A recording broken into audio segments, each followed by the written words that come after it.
starts with just one thing. When recycling, rinse out jars and cans, and avoid recycling wax paper or paper soiled with food.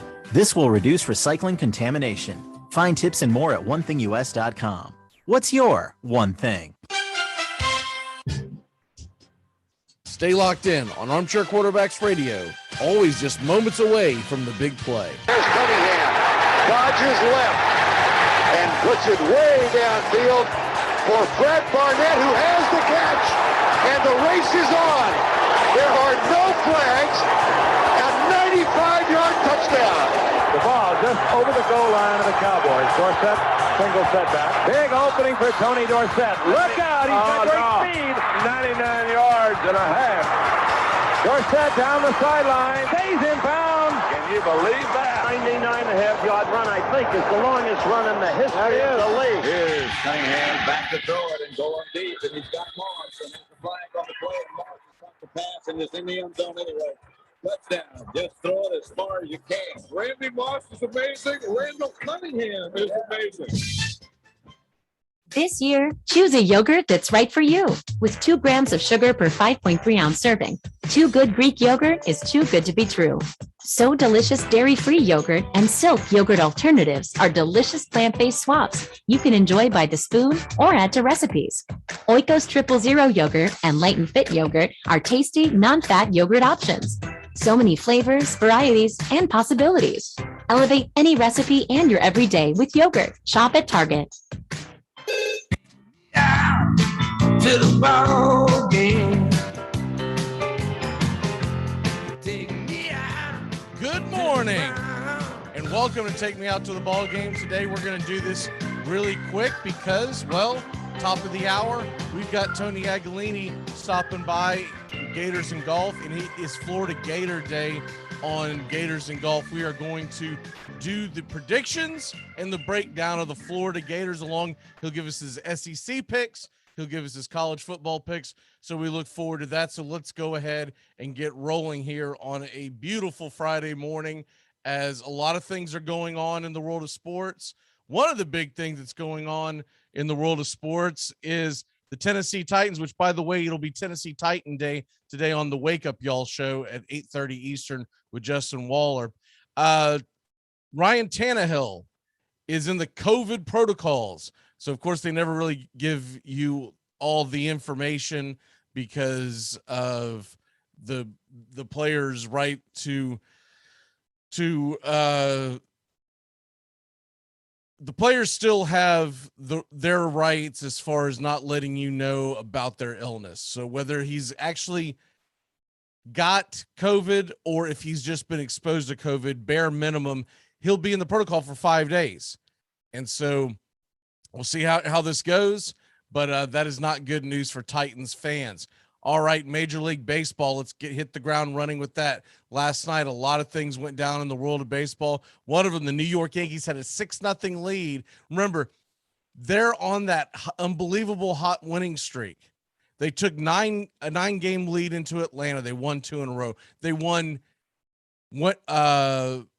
last night. They're down, or actually up 6-0. They blow the 6-0 lead, ended up tied in the top of the 10th. The Yankees end up winning it 7-6. So their winning streak goes on. While that was going on, the Red Sox beat the Twins. We'll get to the standings here in 1 second. But what was big about that? Chris Sale had an immaculate inning. You don't see those very often. You see them more nowadays than you ever saw them because guys are just swinging wildly and don't worry about making I don't know if they're as impressive as they used to be, but still, it's a great feat. Reds beat the Brewers. That was big for Cincinnati. The White Sox beat the Blue Jays, and that was big as well. The Giants beat the Mets. The Mets just keep losing, and the Phillies drop one to the Diamondbacks, down 8-2, had a hell of a rally in the 9th inning, 8-2, come back and make it 8-7, but they do lose the game. What does that look like for our standings going into this morning?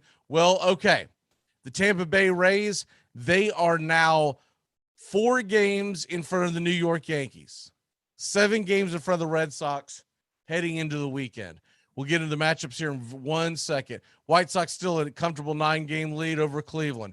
The Braves are now 5.5 and 7.5 in front of the Phillies and Mets. They pick up a full game over the last 2 days, did not play a single game because the Mets and Phillies continue to lose. The Phillies have lost 3 in a row. The Mets have lost 3 in a row. They've both lost 8 of their last 10 games, while Atlanta has won 8 of their last 10 games. So when you can make up 6 games in the standings in late August, that's huge if you're an Atlanta Braves fan. Okay. By the way, out west, Astros are starting to walk away with this. Astros 5.5 in front of Oakland and 6.5 in front of Seattle. Get to the wild card here in a second. Brewers still up 8.5. Out west, the Giants and Dodgers, they keep winning. They are both. Giants have won 8 of their last 10. Dodgers have won 9 of their last 10. And the Padres have lost 8 of their last 10. The Padres are now 16 games out of first place. Who'd have saw that about a month ago? The Dodgers and Giants are separated by only 2.5 games. Real quick in the wild card standings, as we look at this today. So if it started today, the Yankees would host the Red Sox in a wild card game. The A's are 2.5 behind Boston. Seattle is 3.5 behind Boston. Red Sox 3 games behind the New York Yankees to catch them to be able to host that wild card game. Okay, in the National League, the Dodgers, if they don't win the division, they're definitely going to host the wild card game because they have an 11.5 game lead over the Cincinnati Reds for the wild card, for the first wild card. So it would be the Reds at the Dodgers. Reds have a 2-game lead now on San Diego, 4.5 game lead on St. Louis. St. Louis still has a pulse in this. I believe Mets and Phillies, if they're going to come back and make a run at the wild card, they're more likely to win the division, as there's 6 games out on the wild card and just so many teams you would have to jump. You've got to have your eyes on the division. All right. So we put that aside. And what else is going on in the world of sports? What else is going on this weekend? Oh, yeah. College football is back, baby. Now, look, it may not be the games that you're excited about, but here's the slate for tomorrow. You get, let me see here. We're going to have 5 games at 1:00 Eastern on Fox, Nebraska versus Illinois. That's the biggest game of the day because it is a Big Ten matchup. At 3:30, Hawaii versus UCLA. Should be a lot of fun. Should be a lot of scoring. 2:00, by the way, on CBS Sports Network. Don't want to forget about the CBS Sports Network, right? UConn is at Fresno State. I would imagine the Bulldogs are going to blow out the Huskies. And at 9:30, it's UTEP versus New Mexico State. I believe that's going to be available on your Plus. I don't have anything in front of me on that.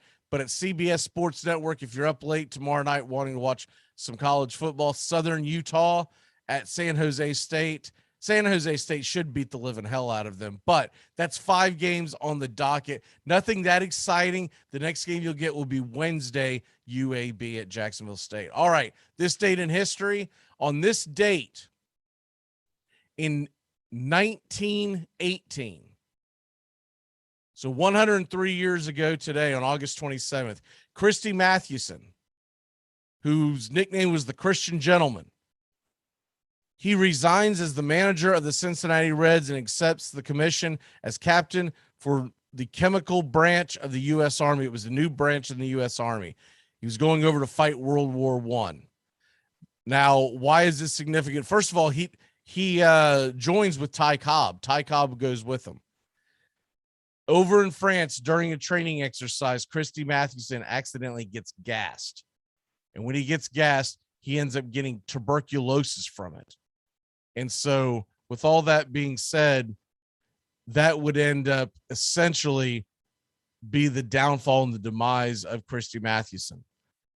He catches tuberculosis from the training exercises in France. He's discharged from the U.S. Army about a year later, February actually much less than a year later, in February of 1919, comes back to fight his tuberculosis. Now he would come back and help coach the New York Giants, who he played for years between 1919 and 1921. But he would spend a lot of his time going back and forth to a facility in Michigan to fight the tuberculosis.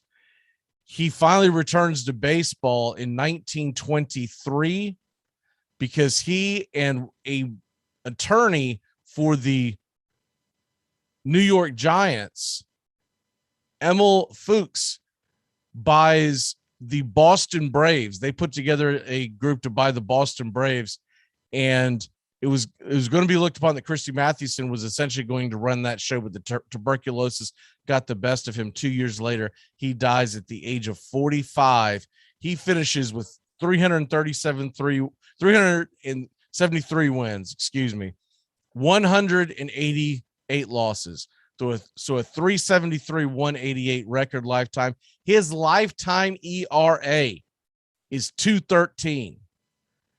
Finishes with 2,500 strikeouts, which back then was an enormous amount of strikeouts. People didn't strike out like they do now. And 79 complete game shutouts over his career. In 1945, the USS Christy Mathewson, which was a Liberty ship, it was a cargo ship, it was named after him. And in 1905, which is one of the things he's most remembered for outside of his service to the military, in 1905, in the 1905 World Series, Christy Mathewson pitched 3 complete game shutouts in 5 days, allowing 14 hits, no earned runs, and 27 innings pitched over that time frame. The only thing that you could ever compare this to was that great run by Madison Bumgarner, who I believe had a .25 ERA during the playoffs. And it might be a little more impressive what Bumgarner did considering the time, and it wasn't the dead ball era, etc. But 3 complete game shutouts in the World Series, I don't think we'll ever see that again. Have a great weekend. We'll see you on Monday for Take Me Out to the Ball Game. Gators and Golf is next at the top of the hour, and then at 8:30, wake up, y'all. We'll see you. Take me out to the ball game.